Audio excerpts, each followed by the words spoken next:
Hello, my PPs. It's great to see you again. I'm Larry Chambers, your practice partner, and this is Turnglish.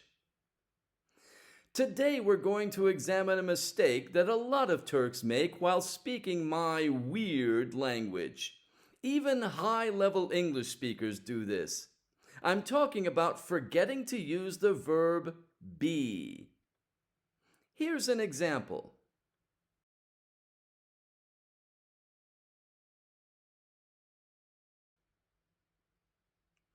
The woman who said this sentence to me was trying to express the fact that she and her sister spend a lot of time together.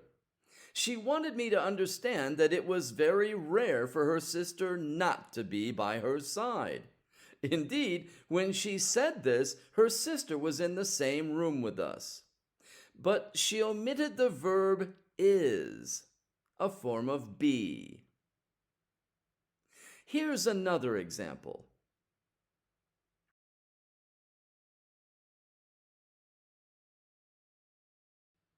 The person uttering this sentence is pointing to a group of men and giving information about their professions. But the person talking neglected to use the linking verb are, which of course is another version of be. Fortunately, both these sentences, although incorrect, are pretty easy to understand.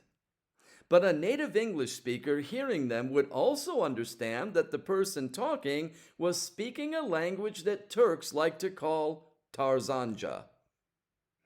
If you speak Tarzanca, most native English speakers will assume your English is terrible, and they'll probably begin speaking very loudly.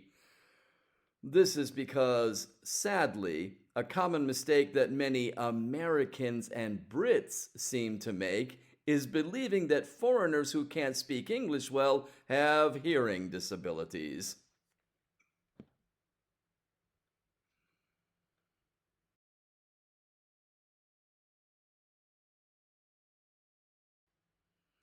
Turks typically make this mistake only when talking about the present, not about the future or past.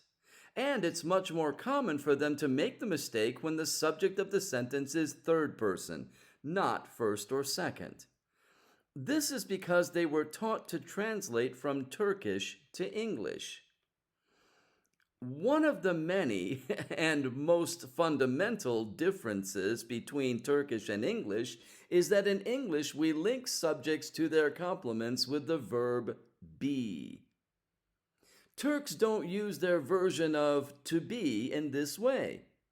Instead of using a form of olmak, they add a suffix to the complement, and this suffix isn't thought of by most people as a verb.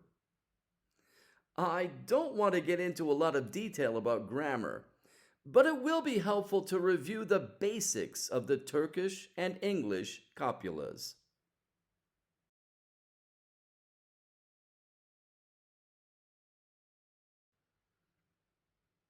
The important thing to remember is that Turks normally don't use the copular suffixes when the subject is third person. Those suffixes are generally used only when it's necessary to add emphasis to the complement.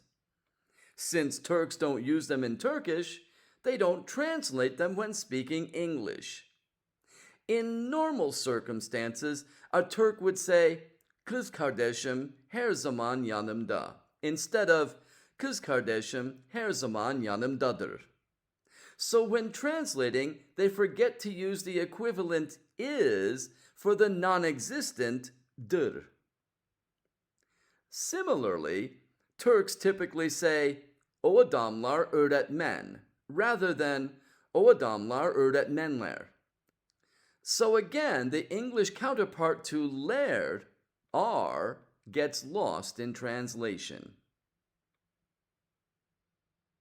Okay, but why don't Turks omit the other linking verbs? Well, my knowledge of Turkish grammar is far from perfect. But in my experience, the only other time the copular suffix isn't used is in the first person singular when a Turk is introducing themselves. I've never heard, for instance, a Turkish woman tell me ben edeceğim, only ben ece.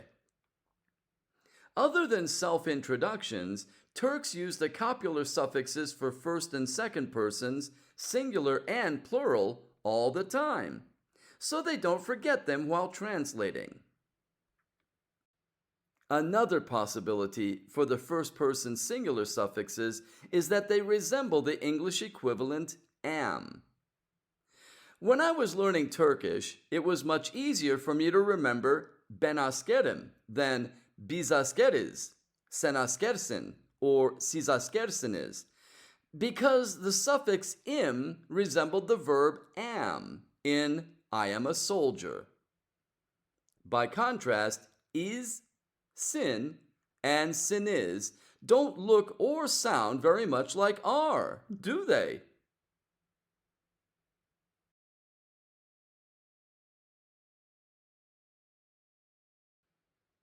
First, as soon as possible, begin teaching yourself to speak English without translating from Turkish. I know this is very difficult, but I have another series of videos called Companion to help you with that goal. The methods I'll show you in those videos are helpful for anyone who wants to learn English, but they are particularly beneficial for Turks. I've spent more than 3 decades in Turkey, so I'm very familiar with the help that Turks need in learning my language. While you're learning to think in English, you can also begin to retrain yourself on this grammar point.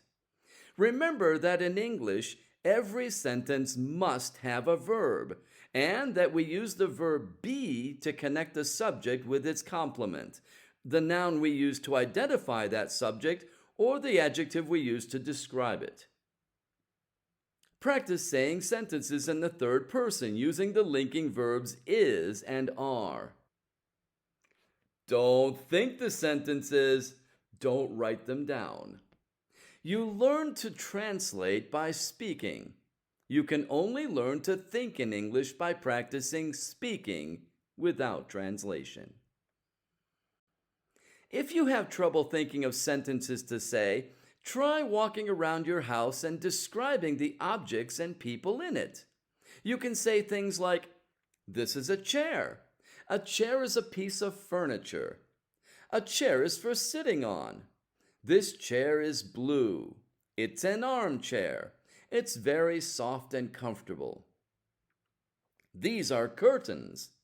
Curtains are pieces of cloth that hang at a window. These curtains are green. They're old and ugly. If you live with family or friends, they'll probably think you're crazy talking to yourself aloud in English. When I was learning Turkish, I had an American roommate, and she thought I was crazy when I talked to myself aloud in Turkish every day. And she was right. I am crazy. But speaking aloud in Turkish really helped me to learn your language, and I firmly believe that talking to yourself in English can help you learn mine. Thanks a lot for joining me for this discussion of am, is, and are, and when to use them in present simple tense.